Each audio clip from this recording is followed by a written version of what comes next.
Chapter 18. His Mark. As we were walking down the end of the wharf towards the ship, Queequeg carrying his harpoon, Captain Peleg in his gruff voice loudly hailed us from his wigwam, saying he had not suspected my friend was a cannibal, and furthermore announcing that he let no cannibals on board that craft unless they previously produced their papers. "What do you mean by that, Captain Peleg?" said I, now jumping on the bulwarks and leaving my comrade standing on the wharf. "I mean," he replied, "he must show his papers."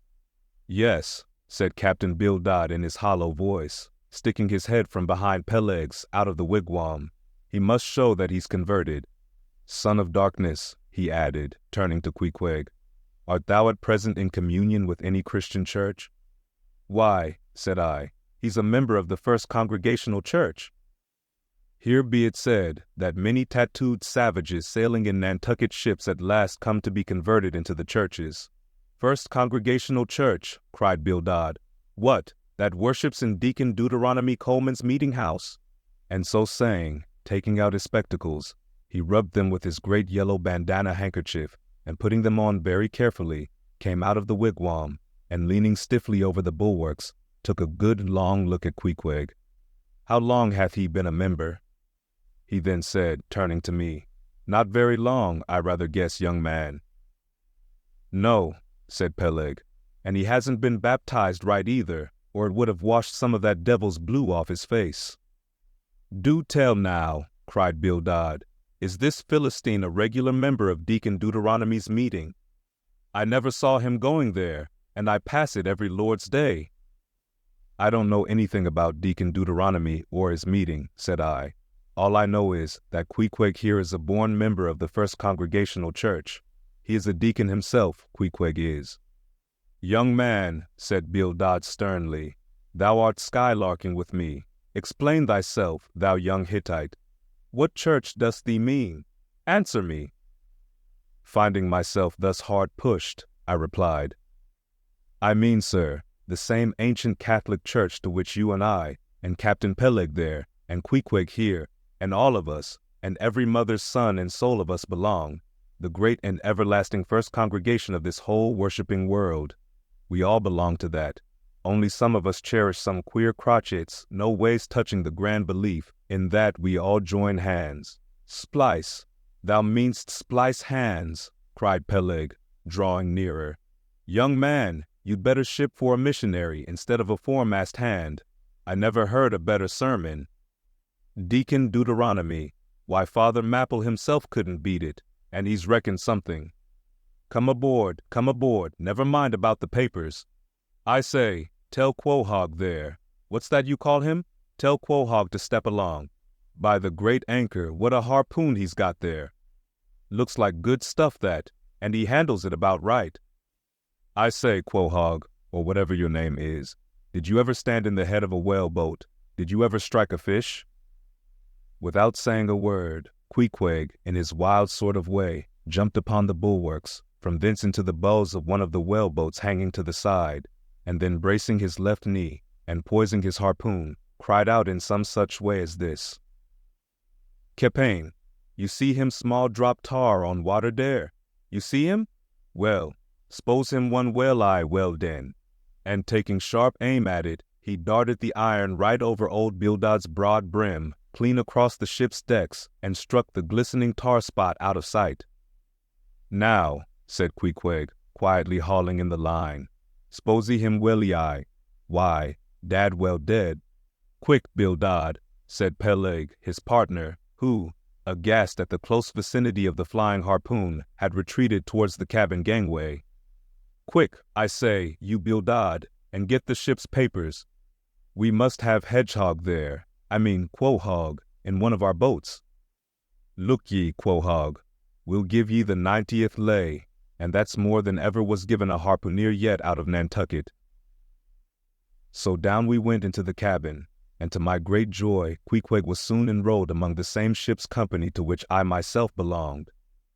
When all preliminaries were over, and Peleg had got everything ready for signing, he turned to me and said, "I guess Quahog there don't know how to write, does he? I say, Quahog, blast ye, dost thou sign thy name or make thy mark?" But at this question, Queequeg, who had twice or thrice before taken part in similar ceremonies, looked no ways abashed, but taking the offered pen, copied upon the paper, in the proper place, an exact counterpart of a queer round figure which was tattooed upon his arm, so that through Captain Peleg's obstinate mistake touching his appellative, it stood something like this: Quohog, his X mark. Meanwhile, Captain Bildad sat earnestly and steadfastly eyeing Queequeg, and at last rising solemnly and fumbling in the huge pockets of his broad-skirted drab coat, took out a bundle of tracts, and selecting one entitled The Latter Day Coming, or No Time to Lose, placed it in Queequeg's hands, and then grasping them and the book with both his, looked earnestly into his eyes, and said, Son of darkness, I must do my duty by thee. I am part owner of this ship, and feel concern for the souls of all its crew.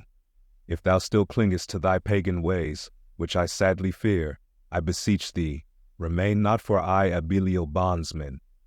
Spurn the idle bell and the hideous dragon, turn from the wrath to come. Mind thine eye, I say, oh, goodness gracious, steer clear of the fiery pit.